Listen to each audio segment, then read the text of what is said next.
जी, शुक्राना गुरु जी, अनंतम शुक्राना गुरु जी। जय गुरु जी संगत जी, आप सभी को जय गुरु जी।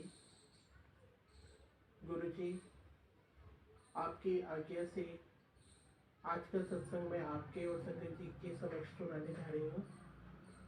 अगर मुझसे किसी भी तरीके की कोई भूल हो जाए तो आप मुझे क्षमा कर दीजिएगा।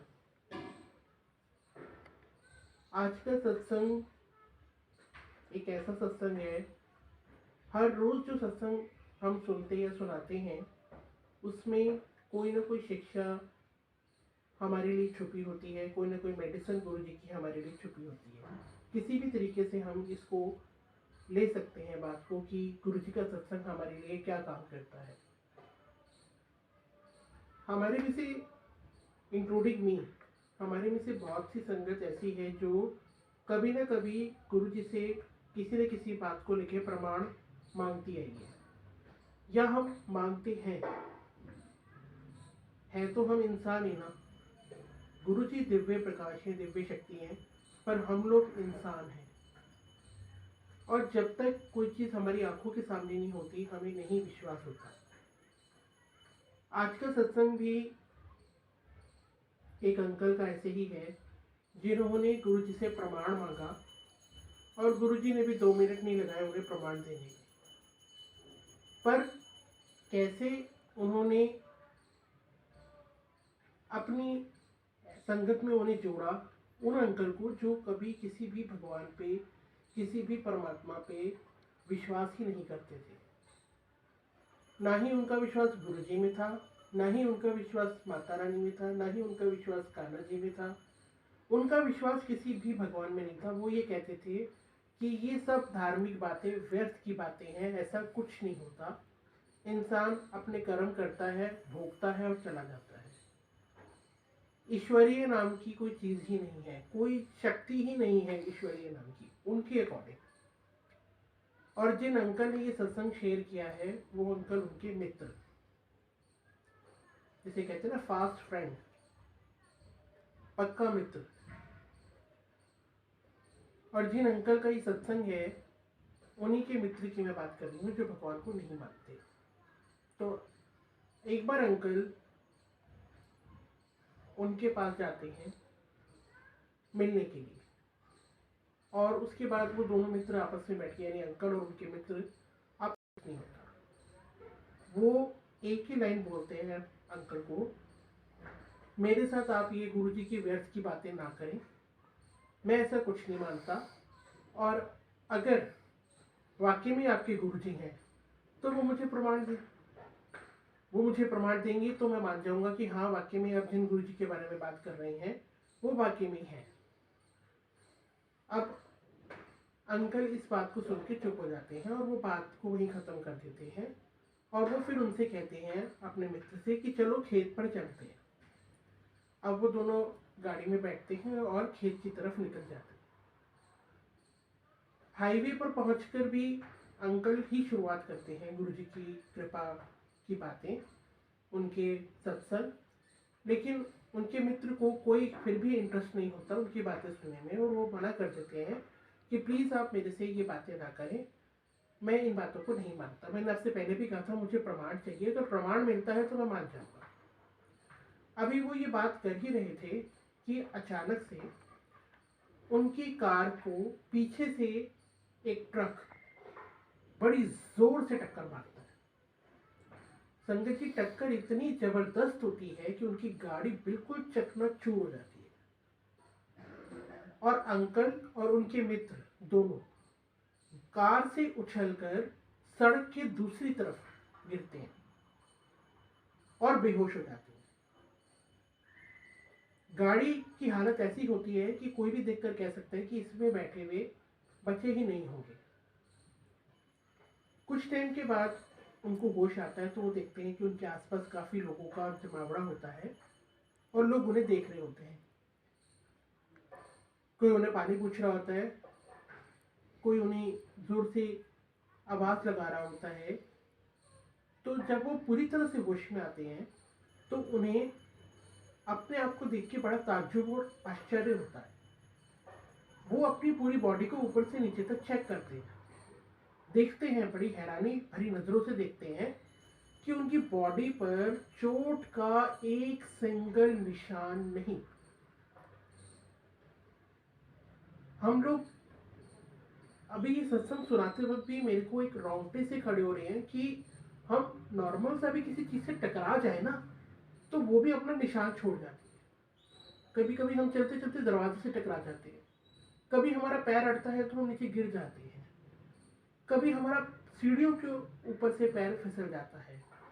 और नॉर्मल सा भी अगर हम गिरते हैं कहीं, अगर हमारा पैर अड़ गया और हम कहते हैं कि ये दरवाजा लग गया था, ये मैं गिर गई थी या मैं गिर गया था, जो भी, बट वो इतना भयंकर एक्सीडेंट होने के बाद सड़क के दूसरी तरफ जाके गिरते हैं, बेहोश हो जाते हैं और उनके शरीर पर चोट का एक निशान नहीं। बोलिए जय गुरु जी। और ये किसकी कृपा से हुआ?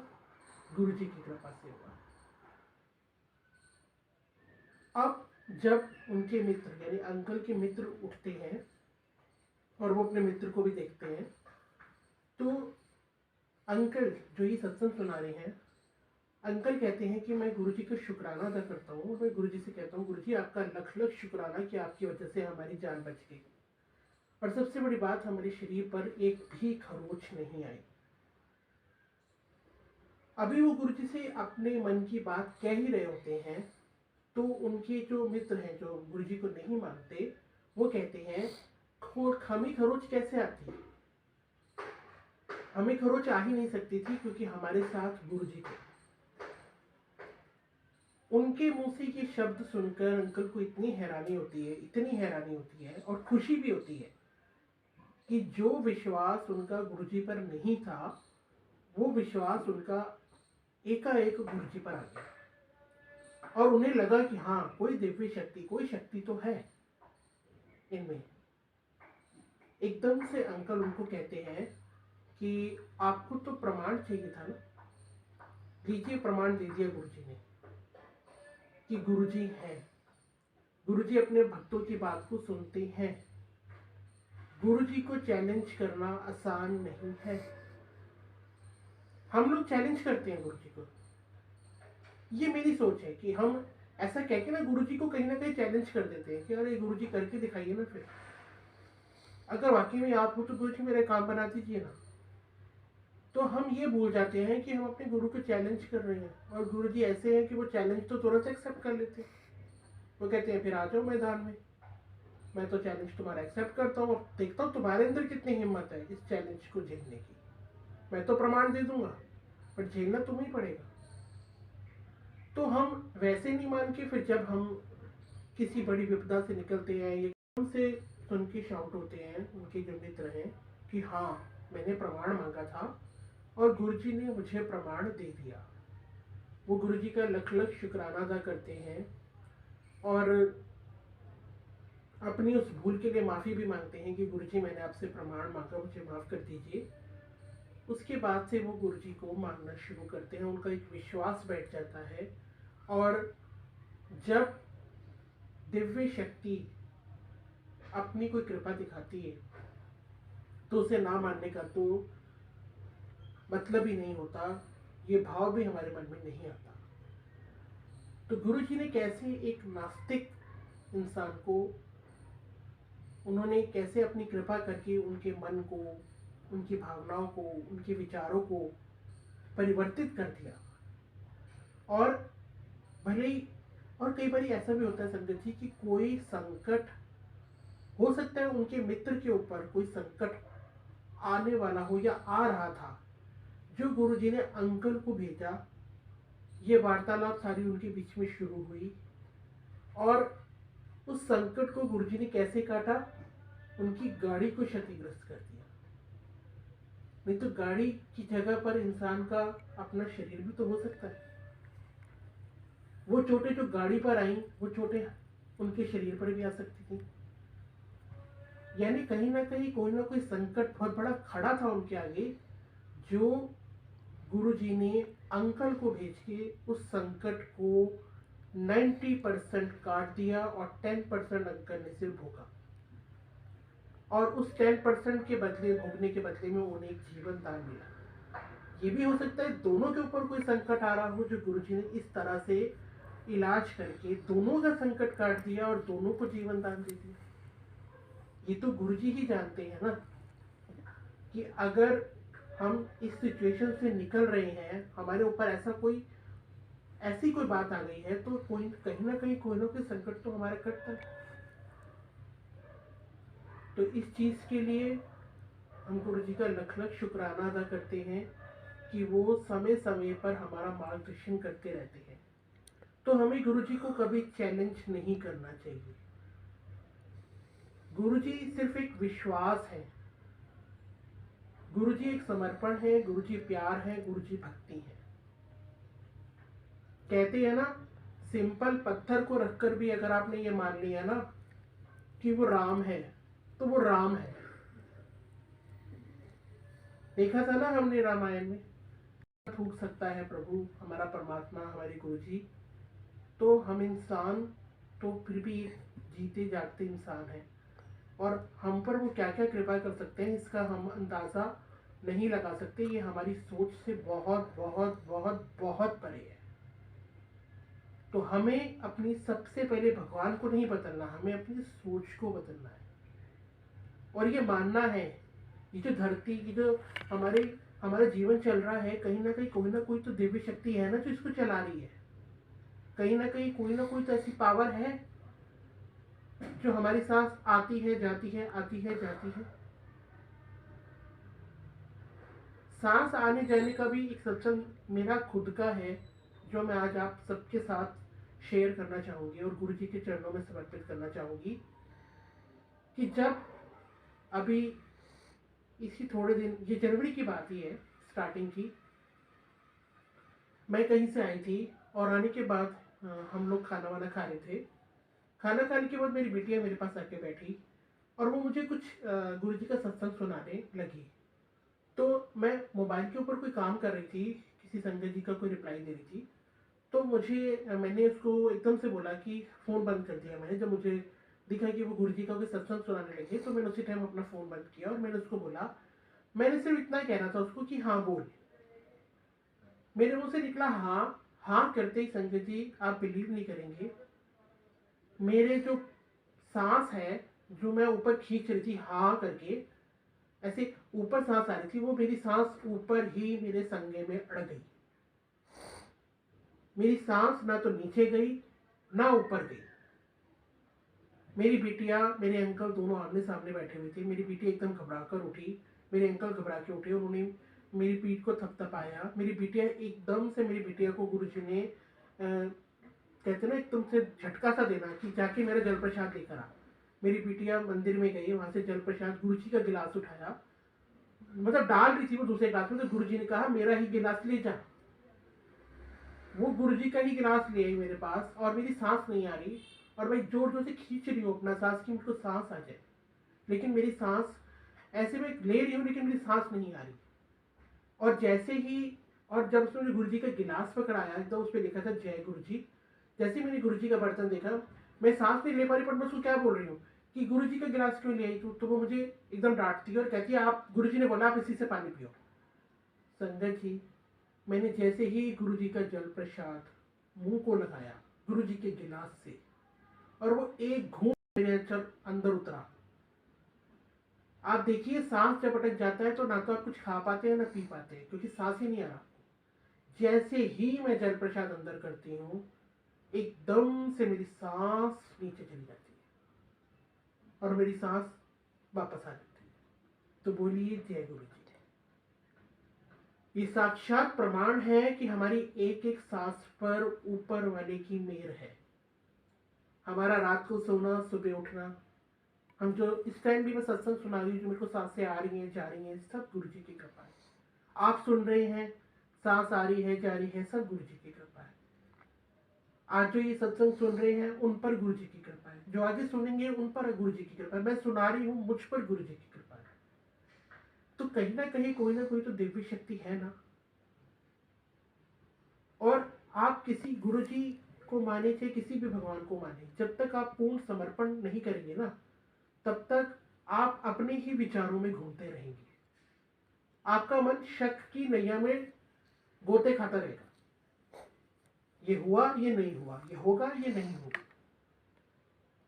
तो हमें पूर्ण समर्पण गुरु जी पे करना है, पूर्ण विश्वास गुरु जी पे करना है, ताकि हम पूर्ण समर्पण या पूर्ण विश्वास क्यों कहते हैं? क्योंकि जब हम अपनी आंखों से सिर्फ गुरु जी का स्वरूप देखते हैं ना, तो हम सिर्फ स्वरूप देखते हैं। हमारे दाएं क्या है, हमारे बाएं क्या है, हमारे आगे क्या है, हमारे पीछे क्या है, हमें कुछ नहीं दिखता, सिर्फ गुरु जी दिखते हैं। जब हम अपनी सोच में सिर्फ गुरु जी के बारे में सोच रहे होते हैं ना, या उनका कोई मंत्र जाप कर रहे होते हैं, तो हमारा दिमाग सिर्फ गुरु जी के बारे में सोच रहा होता है, गुरु जी का मंत्र जाप कर रहा होता है, गुरु जी के सत्संग, जैसे अपने सत्संग सुना रहे, तो मेरा ध्यान सिर्फ गुरु जी, मेरी आंखें गुरु जी के स्वरूप पर है, मेरे दिमाग में सिर्फ गुरु जी का सत्संग है, तो कोई और बात घर कर ही नहीं रही। क्यों? ऐसे ही मन है, मन हमारा बड़ा चंचल होता है, वो एक जगह टिकना नहीं चाहता, लेकिन इसको एक जगह टिकाना है।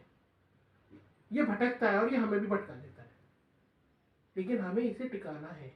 और टिकाने का मतलब है कि इसको एक जगह पे बांधना है, और जिस पत्थर से इसको बांधना है ना, वो पत्थर है गुरु जी।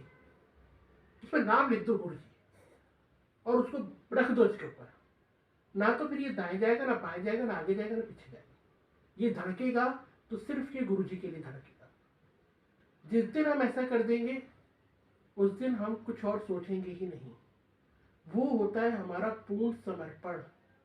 यही मैं गुरु जी से प्रार्थना करती हूँ कि हम सबको इतनी बुद्धि दें, इतनी शक्ति दें कि हम आपको पूर्ण समर्पण कर सकें। हम जिस रास्ते पर चल रहे हैं, अगर वो रास्ता हमें भटकाता है, तो गुरु जी आप रोक लीजिए। बार बार हम सुनते हैं पूर्ण समर्पण गुरु जी को करना, पूर्ण, फिर भी हम नहीं कर पाते, तो उस मन को बांध दीजिए गुरु जी, जो सिर्फ आपके लिए धड़के, आप ही के बारे में सोचे, आप ही के नाम की बंसी, घंटी, जो मर्जी कह लीजिए, वो हमारे कानों को सुनाई दे। आप ही का स्वरूप हर जगह, हर किसी में हम आपको ही देखें। ये ऐसा समर्पण हमें करने का आदि बना दीजिए गुरु जी। और जो भी हमसे पाप हो जाए, कोई गलती हो जाए, हमें क्षमा कर दीजिए। संजय जी, अब मैं आपसे और गुरु जी से आज्ञा लेना चाहूँगी इस सत्संग को समाप्त करने की। अगर मेरे से किसी भी तरीके की कोई अपशब्द मेरे मुंह से निकला हो, या आपकी किसी भावना को ठेस पहुंची हो, या गुरु जी आपको किसी बात की ठेस पहुंची हो, या आपको लगा हो कि आपकी बेटी ने कुछ गलत बोल दिया है, तो मुझे माफ़ कर दीजिएगा। इसके लिए मैं आपसे और संगत जी से शुक्राना अदा करती हूँ। आप कहते हो सत्संग बोलने वाले का भी भला, सत्संग सुनने वाले का भी भला। तो कहीं ना कहीं सत्संग सुनना और सुनाने में हम अपना ही भला सोचते हैं, और इसके लिए मैं आपका लख लख शुक्राना अदा करती हूँ। सब पर मेहर रखिएगा, सबको ब्लेस कीजिएगा। सारी संगत की तरफ से आपका लख लख शुक्राना। जय गुरु जी, शुक्राना गुरु जी, जय गुरु जी संगत जी, आज्ञा गुरु जी, जय गुरु।